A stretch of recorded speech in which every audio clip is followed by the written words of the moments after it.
Could you offer some advice on how to stop feeling guilty for indulging in self-care? Back in survival mode, I was an extreme people pleaser, and at some point, spending money and time on myself became another thing I started to feel guilt for. Again, something else that's been hard to get out of my own head with. Love this question. Girl, how do you stop feeling guilty for indulging in self-care? When you take care of yourself, you can better help or take care of others. Let's say we're on our weight loss journey and like we haven't been nurturing our friendships and we've just been really focused on our weight loss journey. And one of our friends ends up reaching out and telling us like, oh, like I haven't really been seeing you and like I miss you so much. Well, you can do two things here. Basically just be like, all right, well, let's hang out. Or two, you literally vocalize, I'm literally on a weight loss journey and you know, it's been really tough for me. I know I've been like isolating myself, but this is just like a point in my life where I just like really need to focus on my goal. And a lot of the time your friend is going to understand that. And a lot of the time your friend is gonna, you know, try and find another alternative to find ways to see you anyway while you're on your weight loss journey. Like that's the thing about friendships and you know, relationships in general is that other people understand that this life isn't just about them. This life literally is full of so many things. You have a family, you know, you have a job and you're working towards your own goals. And what if you hate your job? And what if you're trying to, you know, get to a next chapter in your life? People understand that. And so, at least I've been blessed enough to have people in my own life that are completely understanding and just like understand that this life isn't easy. We really have to keep freaking trying. And self-care is literally you trying at life. Self-care is you keeping your sanity. Like self-care is literally keeping you in a position to be beneficial for others anyway in the first place. Yes, hello, it's me, Editing Sarah here once again because I can never get my point across. So I did want to just really touch on the point that this is about support, and the best way to support someone is by taking care of yourself because that's how you can better show up. That's how you can wake up every day with a positive energy and give that energy to somebody else. That's how you can, you know, by nourishing your body and feeding yourself and staying active, you no matter what, just show up better and therefore can be more support and helpful and can give to others. Because I think that's really what it comes down to. The guilt is about like, oh, I should be doing something else, or I should be helping someone else, or I should be doing another action that does not pertain to me. You can only really support somebody if you are supporting yourself. And I think that is really what I was trying to say. I can see where people struggle with self-care being like, oh, you're pampering yourself. You are neglecting other things to pamper yourself, when that's not ultimately it. And that is a mindset thing. I want to say that obviously pampering means different things for different people, but I want to believe that people believe that self-care usually is like this pampering idea, like, oh, I'm soaking my feet, oh, I'm doing my nails, oh, I go get my hair done. Like, yes, these are forms of self-care, but self-care isn't just the physical as we know. It literally is an entirety, okay? You feeding yourself, you working out, you making sure that you go outside.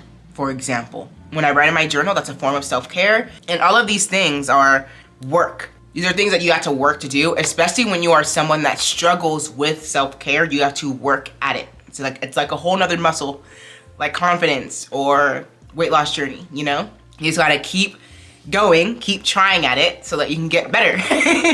To basically like close out this question, don't feel guilt for spending money on yourself. Don't feel guilt for doing things for yourself.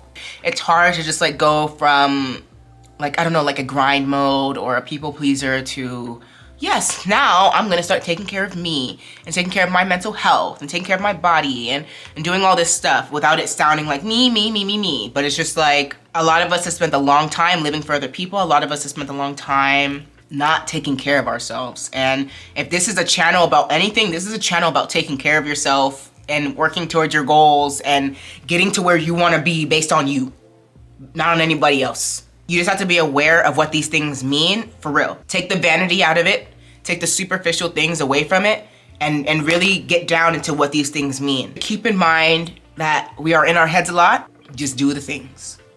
Just do it. You'll be a lot happier. You'll get a lot more done when you just do the things. Okay. The next question is, do you also have any advice for how to stop feeling anxious or guilty for needing alone time in a relationship? I'm in my first serious relationship, and it's taken a few months to get out of this mindset where I'm supposed to be the same entertaining friend that I was before we started dating every single moment of the day. Wow, I love this. I adore my partner and I love hanging out with him, but I also enjoy being in my own space and will often feel guilty for asking for alone time. My partner is incredibly supportive and understanding, especially since we've been living together for some time. Well, that's a really good sign. But it's been hard getting out of my own head with this one. I can empathize with this, but not fully, because I was a person that was kind of on the opposite spectrum, because I was a more codependent person where I always wanted to be around Kais. I needed to be around him, especially given COVID. Me and Kais really flourished during COVID. It was a really good time for us we're gamers, you know? So what's a gamer's dream? We're literally forced to be stuck in the house and game? I'm forced to work from home? Come on, it's a dream come true for me. It's a dream come true for any gamer, I wanna say. I know that there are just some people who genuinely need alone time. Or my sister's one of those people who's just get away from me. I need space, And that's okay to have those needs. If you feel anxious or guilty, then you probably know that it's stemming from something else. It's stemming from, is your partner making you feel anxious or guilty? Probably not. It's probably you feeling I want to take time away from them, but I don't want them to feel X, Y, and Z. I want to take time away from them, but I don't want to feel like I'm doing this to them, or you know what I mean? Hopefully it's not any of those things, and if it is those things, then you know that's coming from within you, as opposed to your partners. And the last thing you want is for it to be your partners, which is a good thing, right? So talking to Kais has been my gateway to, I don't know, dealing with a lot of these issues in our relationship. He has been my soundboard, he has been my rock, he has been basically everything. And over time, you guys have become kind of like my soundboard and a place where I can go for an outlet, because our life has been changing a bit more and we have been spending more time apart. And I just think this goes to show, you know, how life will really just throw you curveballs, or it can just change and you really don't expect it to. So just keep conversating with your partner and letting them, articulating how you feel always. I personally, I'm not the type of girl to let things simmer inside anymore. I'm going to voice how I felt, or if he said something that made me feel something, I'm going to voice how that made me feel. If he did something, I'm going to voice how that made me feel. I'm not going to harbor those things anymore, because we literally don't have time for that. We are working towards a goal together. We are in a partnership. That is someone you love. That is someone you trust, or you should be, right? So you want to be able to go to them and talk to them, even when it feels oh, this feels uncomfortable, or oh, I don't really want to talk about that, or oh, you know what I mean? That's how you know you gotta talk about it. So me and Kais have had extremely uncomfortable conversations, and I'm okay with it, because I know what it means to be in a relationship that does not communicate. I know what it means to be in a relationship that doesn't keep it 100 or doesn't stay transparent with each other. So I personally just keep it 100 with him whenever I can, and I mean that wholeheartedly. Even those things where you're being a girl, I'm going to bring it up.